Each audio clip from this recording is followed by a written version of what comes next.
Our interview this morning is with John J.W. Arnold. J.W. was born in Goree, Texas, June of 1923.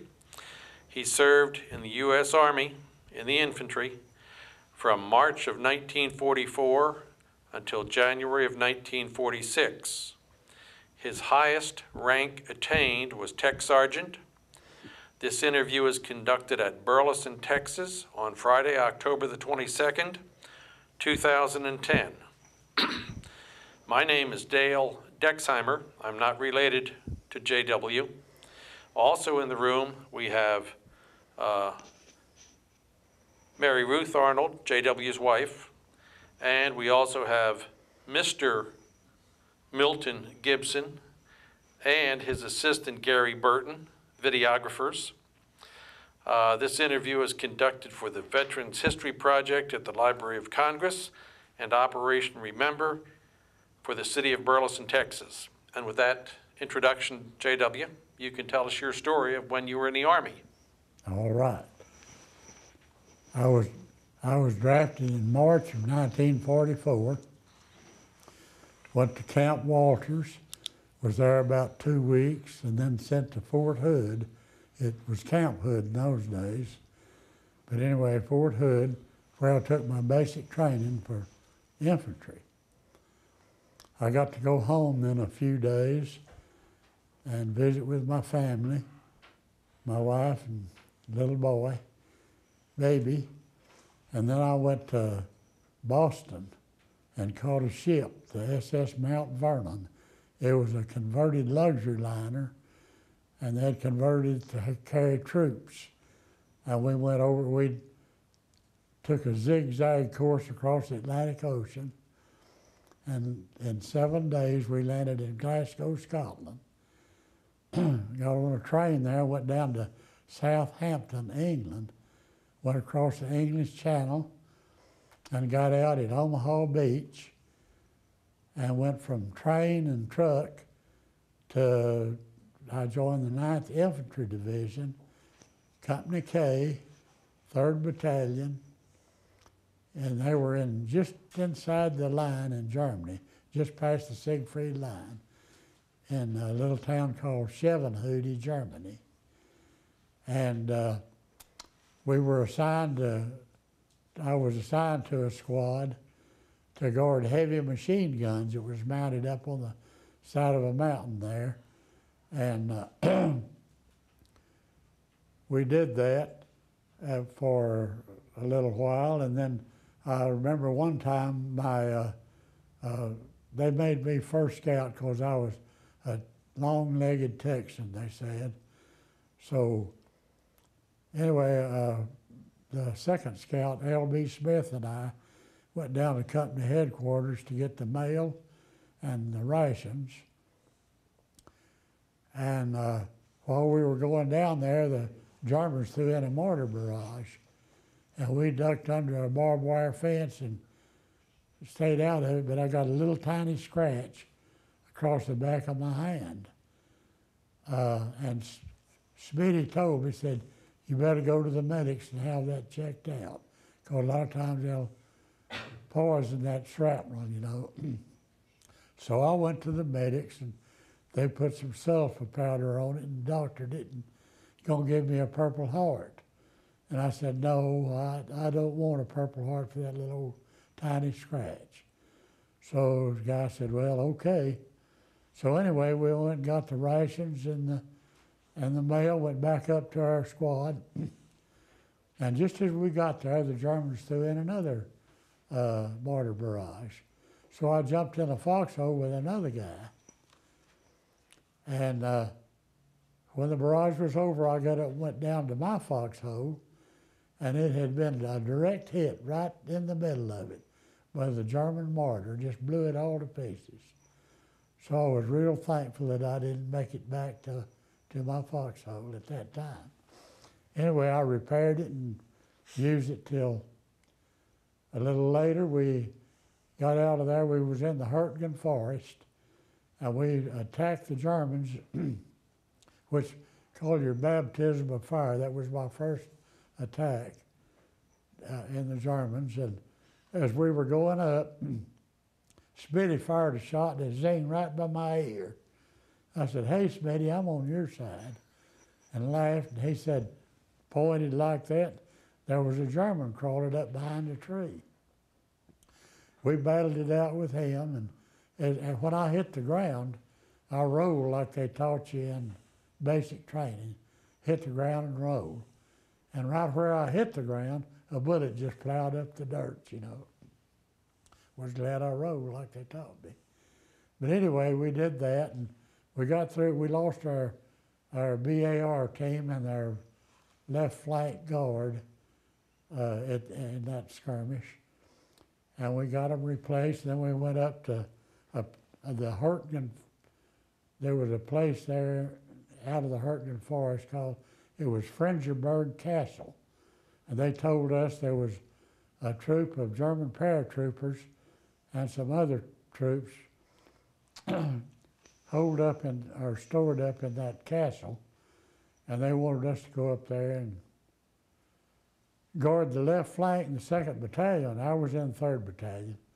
2nd Battalion was supposed to come and attack it. And we'd been online 57 days without a break. So we were due a break, and just as soon as that was over, we'd get to go back for a few days. But anyway, we attacked this castle, and as we started up there, it was a sugar beet field about 150 yards across it to get to the castle. And as we started across this sugar beet field, there was two of our P-47s came over flying real low.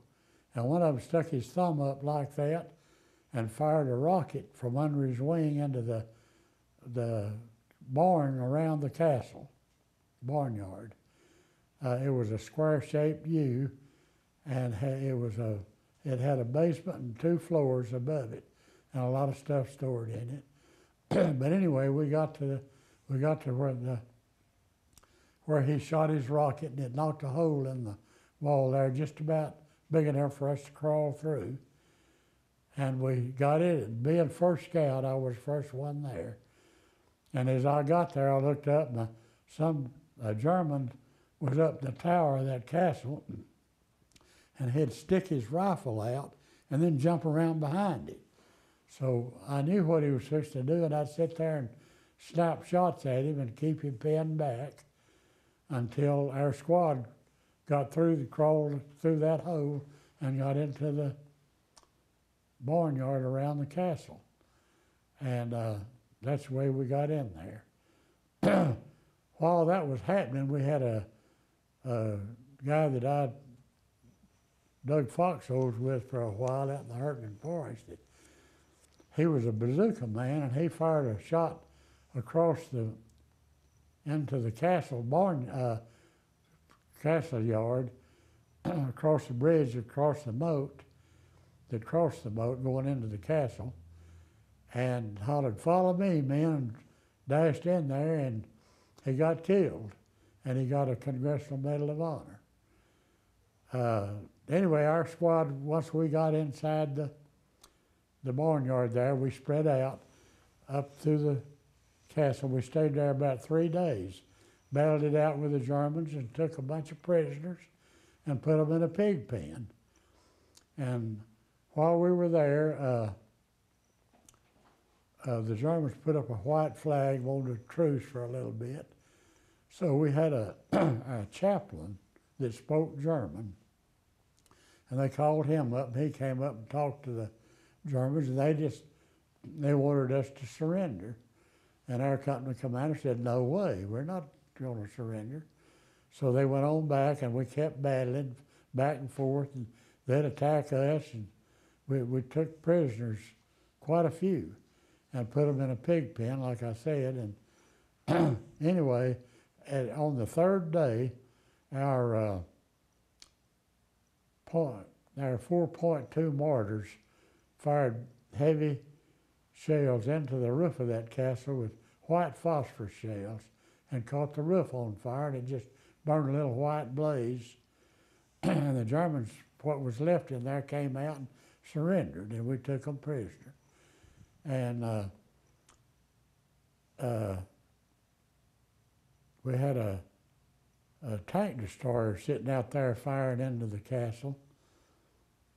And somebody, during the truce, and somebody, one of the Germans came out with one of their bazookas and fired into that tank, killed everybody in it, except the tank commander. He was out checking around. And anyway, he came in to the castle then, where we had those prisoners in the pig pen, and he was angry. And he was just trembling like that, took his .45 out. He was going to shoot those German prisoners we had in the pig pen, and I talked him out of it. I said, you don't want to do that. Those guys are prisoners, they're helpless, and your conscience would hurt you the rest of your life. Anyway, I talked him out of it, and then we go back to after the mortars had set fire to the roof of the building. The rest of them surrendered. The 2nd Battalion, who was supposed to have attacked the castle in the first place, and they didn't get there, they came up, so we went on back into a German, it was a brick factory, and we went into their oven there, which was nothing in it, but anyway, we holed up there for a few days till they sent word for us to come out. And the Battle of the Bulge, we went back then, and we got some replacements from the States. There were 60 of us who made the attack, and only 13 of us left when it was over. So the 13 of us went back into Belgium, and they sent replacements from the States, and we were doing some practicing, with them. Battle of the Bulge broke out. So we went to the Battle of the Bulge, and it was real cold. It was so cold that you'd blink your eyes and the eyelashes would freeze together, so we'd have to reach up there and thaw them out. But anyway, we attacked the Germans about 3 different times in the Bulge, and so they tell me our battalion commander had part of our group, our 47th Regiment, attack the Germans and then retreat. And the Germans followed them in, and then the rest of us were up on the side of the mountain, and we fell in behind them and cut them off. And so then our artillery just sat up there and pounded them, and they ended the Battle of the Bulge. We took some prisoners and shot them all to pieces. They surrendered. The Battle of the Bulge was over. So then we went up to Bonn, Germany, and we were about to attack Bonn, and they sent word to us that our 9th Armored Division had crossed the Rhine River. Well, we did some things in between there. We went to the Ruhr River, to the 82nd Airborne, had made a jump across the river there and got pinned in, and we went up there and helped them get out, the paratroopers, and a few battles like that. And then we went to Bonn, and they sent us on up then to the Rhine River at Remagen. And there was a bridge across the Rhine River there, and we crossed it, and there's a big red sign on it that said, "Cross the Rhine River with dry feet, courtesy of the 9th Armored Division." So anyway, the armored, when they got over there, they needed some infantry, and that's the reason we went up. As we got there, across the river, we deployed along a ravine over on the other side of the river, and the German Stuka dive bombers kept coming in there trying to blow the bridge. And we had, they said, the best anti-aircraft in the ETO was there, and they'd shoot those dive bombers down, and when the pilot bailed out, they'd shoot the pilot. And the reason was to keep somebody else from wanting to come in there, so they said. Anyway, while we were there, one of those Stuka dive bombers came over and strafed us. We were laying along the side of a bank, and a bullet hit me right behind the neck here and come out right down here. And so anyway, I thought, my goodness, felt all right. So I got Smitty to look down my collar, and he said, you just got a red streak down your back, you're okay. So I made it through that. Anyway, we pulled out of there and we went on up to a little German village, Stuttgart, no, it wasn't Stuttgart, it was, anyway, a little German village, and we attacked the Germans there. And while we ran into the Germans there, we attacked them, and I'd got my squad up into I forgot to tell you back at the castle, when we pulled back into that brick oven, I got promoted to staff sergeant, from a buck private to a staff sergeant, and I was made a squad leader. And I had my squad up in that building then, and the company commander caught up with us and called me back. By the way, while we was up there in that building, we had a guy that had just come over from the States. His name was Tiedemann, corporal. He was a corporal, which infantry don't have corporals, but nevertheless, he was in there. He started crossing the yard up there, coming to us in the building where we were, and I yelled at him and told him, I said, Tiedemann, there's a sniper up there in that building. Be careful. And he said, oh, baloney. And just kept coming, and the sniper shot him, hit him right here, and he come out right here and just killed him like that. I thought, well, I can't imagine why he'd think I'd be kidding him in a time like this. But anyway, then the company commander called me back, and I went back, and he said there was a Tiger tank sitting up the road there, and he was firing down the street, and they had an 88 mounted on the Tiger tank, and that's a field piece, artillery, and every time that shell had hit the ground, shrapnel just bounced down it. And those buildings were built right up next to it was a paved street, and there was no sidewalks or anything, just the buildings went straight up. So anyway, I told him, I said, he wanted me to knock that tank out. And I said, take my squad and go up that street, knock out the tank. I said, sir, there's no reason, no way I could do that. He said, why not? I said, well, just watch. So about that time, the tank shot, the shell hit the ground, the shrapnel bounced down the street. He said, oh, I see what you mean.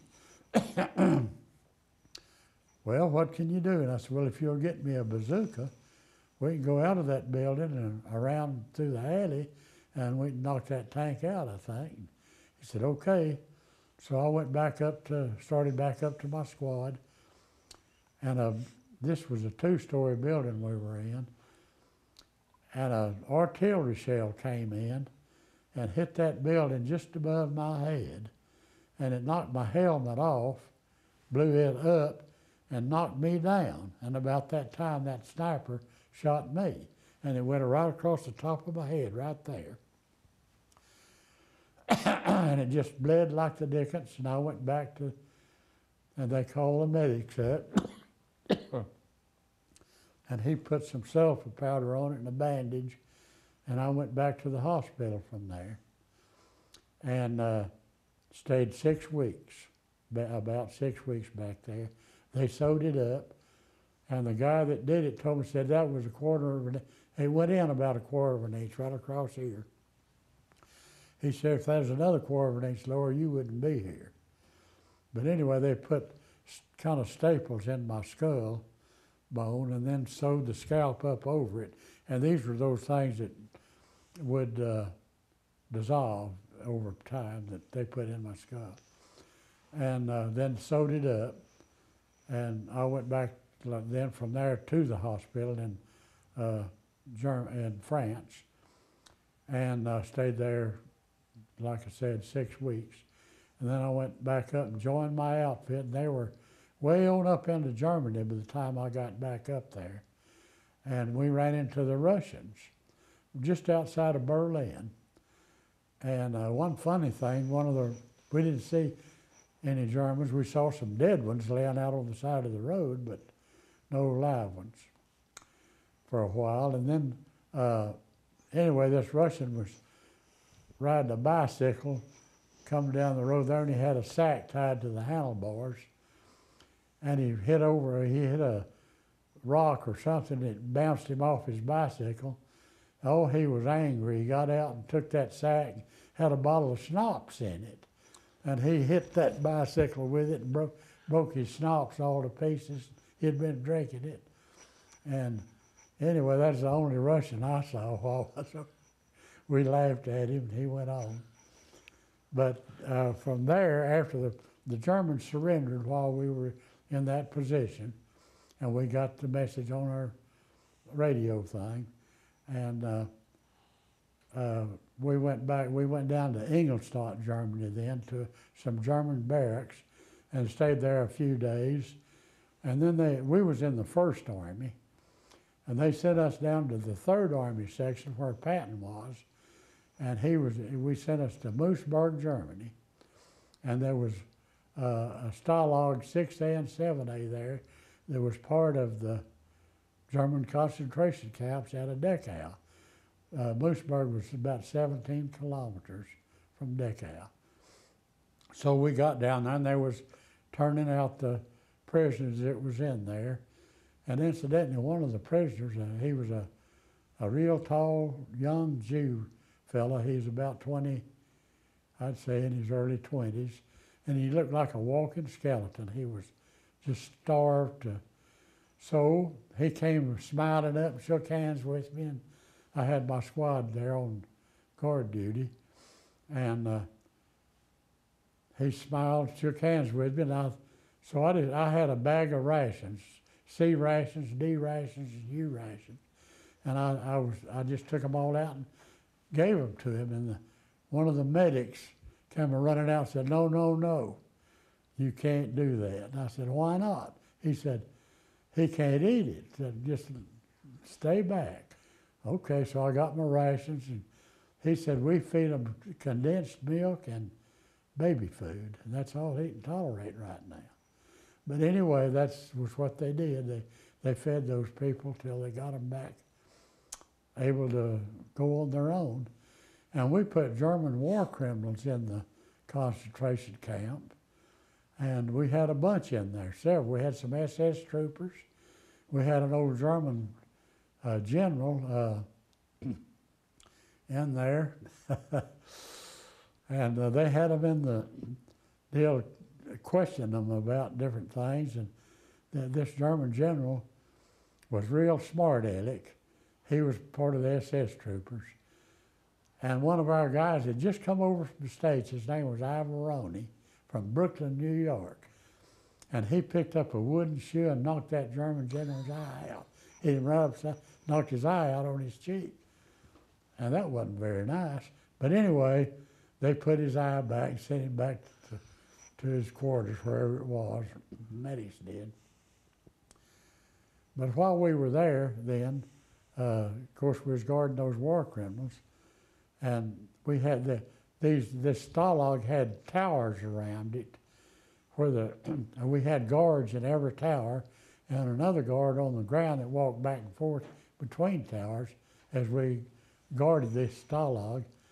And there was a young girl in there, came running. Anyway, our guys had got a candy ration. They'd got Mounds and candy ration anyway, a lot of good candy. And she come running out and undone her blouse. She wasn't wearing anything like that, and wanted some candy. Well, she got some, all right, the guy up in the tower. I was walking with the guard down on the ground.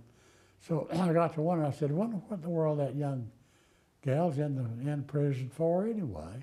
So I went back to my office up there in the headquarters building, and I looked. She was in that barracks 1E, so I looked it up. And what she had done was, when the Germans when the GIs attacked Germany, she spit on them out of a second-story building, and they put her in jail for it. Well, anyway, I thought that was pretty bad. Anyway, I stayed in Moosburg there, and we were training to go to Japan, and when the Japanese War ended, and I got to come home. I had enough points to come home. I got discharged on January the 1st, 1946, and went to Camp Fannin on a train from there, after we landed in Newport News, Virginia. Down to Camp Fannin, got my discharge, got on a Greyhound bus and went to Rotan, Texas, home. That's where my wife was at that time, at her mother's house. And that's about it. You you had some pretty close calls, didn't you? Yes, sir, I did. You had somebody looking over your shoulder. You bet you. And I'm thankful. I thank God every day, every day. Foxhole religion, they call it, but yes. Let me go back and ask you some questions here, J.W. You were drafted in 1944. Uh-huh. You were married and had a son? A baby. Baby. Uh-huh. Yeah. I was about 20 years old. Okay. I guess the thing that surprises me there, I always think of draftees as being the single guys that were out on the farm, etc.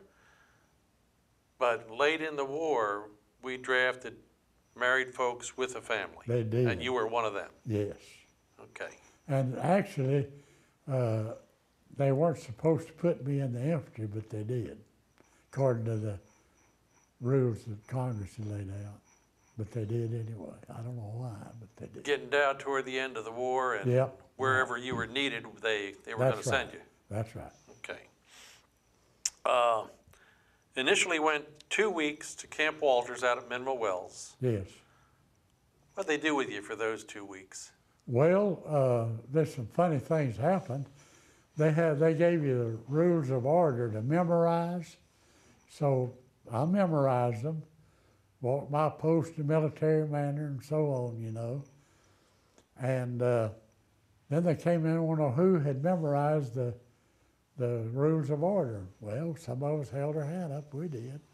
So they put us on guard duty. And I was guard duty then. And while I was there, my wife and her mother came up to see me. So they let me go out and visit with them about an hour, and then I had to come back and do my guard duty. And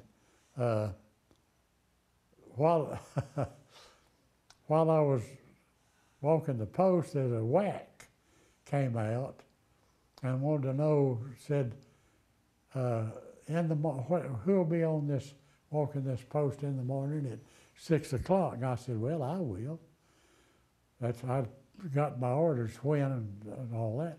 She said, well, would you be sure and wake me up in the morning at 6 o'clock? I've got to go on duty at 6 o'clock, and I want to be sure I'm woke up, and so forth. And I said, okay, no problem. She showed me where to go, right in the barracks there. That's who we were guarding around the WAC barracks. And I said, okay. So at 6 o'clock the next morning, I walked in there, and there she was, didn't have on a stitch. But she was awake. I got out of there just as quick as I could. And anyway, that's kind of what we did there till we went to Camp Walters. Could you recite those rules of order today? I doubt it. Some of it, not all. Some of it, yeah. Okay. I like walk my post in a military manner and take my orders from the company commander and on like that, you know. Now that's only been, 70 years, J.W.? Yep. Almost 70. Yeah. You bet. 60-something, yeah. You went down to Fort Hood. When you went across the Atlantic, went on this zigzag, in a convoy, I guess? No, we just one ship? We were one ship, and it zigzagged every so many minutes to keep the German submarines from being able to, and we went up by Iceland and down to Glasgow. You were aware of the zigzag? Oh, yes. Okay. Yeah, you could see the course, the ship. A lot of us, well, there's a bunch of whales up there around Iceland, and everybody on the ship was up there looking at them.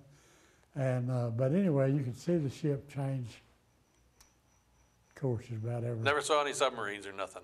We didn't, no. Yeah, okay. No. When you got to England, you rode the train down to Southampton, rode on an English train. That's right. I say English trains in the movies. Were these individual cars that you have just one or two guys in a compartment, JW, or was it like a coach? A coach. Okay, a coach like we would see here. Yes, Okay, so you had 60, 80 guys in one coach, I guess? That's right, yeah, 40, I think. 40? How long did it take you on the train? Do you remember, JW? It took us about a full day. Full day? Okay. Well, I'll tell you, we got into Glasgow that morning, or we got off the ship in the morning, got on the train, and about, late afternoon, we was in Southampton. And we went from there, we got out and walked down to the harbor and got on an English ship. And that's probably the worst food I ever had in my life. And that's the truth. The English food was? Yes. What they gave us. Was it something they cooked in a mess hall? Or? Yeah. Yeah. But it just didn't taste very good? No, it didn't. Okay. What did they serve you, remember? Or What? What was it supposed to be? Well, kind of like a muffin, but it was about half done and so forth, and a cup of terrible coffee, and that's what we had. You weren't that hungry at that time? Okay. They took you over and dropped you off at Omaha Beach. That's right. And this would have been a month, 2 months after D-Day, JW? Yes. Yes, it was I'd say, let's see, about 5 weeks after D-Day. 5 weeks after? So you could still see the effects. Oh, yes. Oh, yes. Yeah.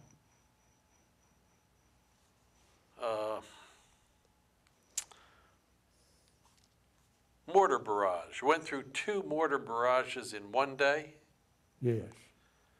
Can you tell us a little bit about the noise, the dirt, the explosions? Well, the Germans, I'll tell you what, they had their mortar shells so they whistle real loud. That way it was supposed to be psychological and scary and all that, which, being careful, you'd be careful not to, when you heard them coming, to duck and get down. And that's what we did. Laid flat on the ground. How big a mortar did they? It wasn't that big. I'd say about like that. 2.5, 3 inches? Yeah. Okay. But they peppered you with a bunch of them, I guess. Yes.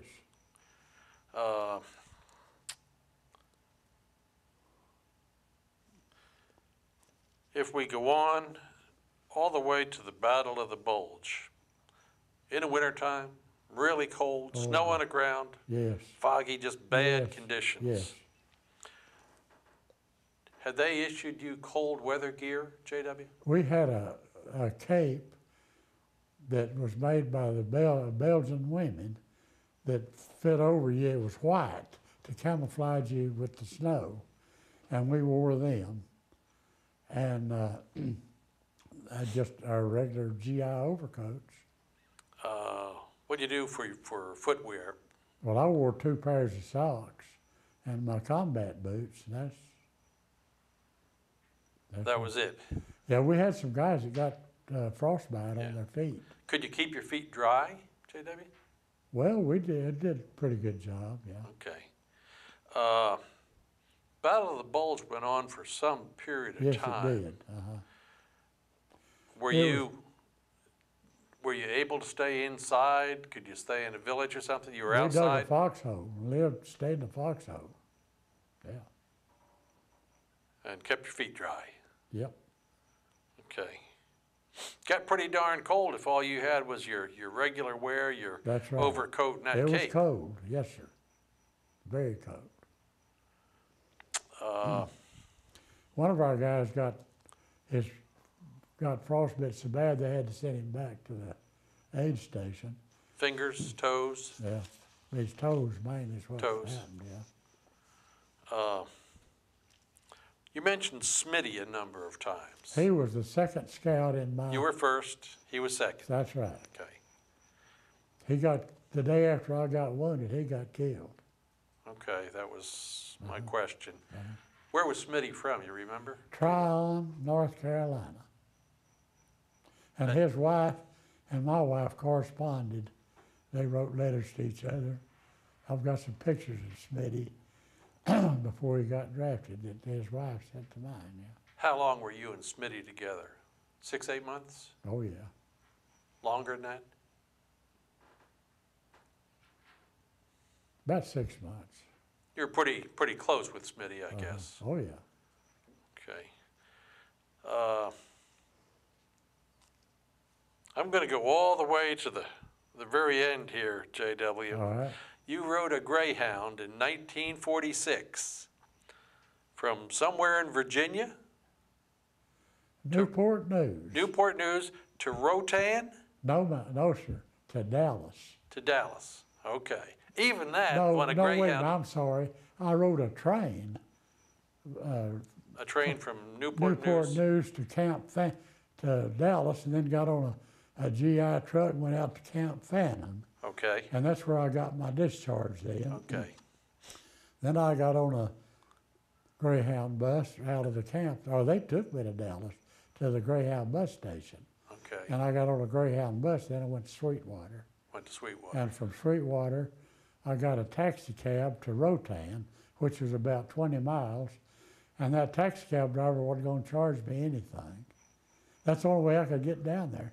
I didn't have a way to call or anything like that. So I tried to call, couldn't get him. So I got this taxi cab, and he wasn't going to charge me anything.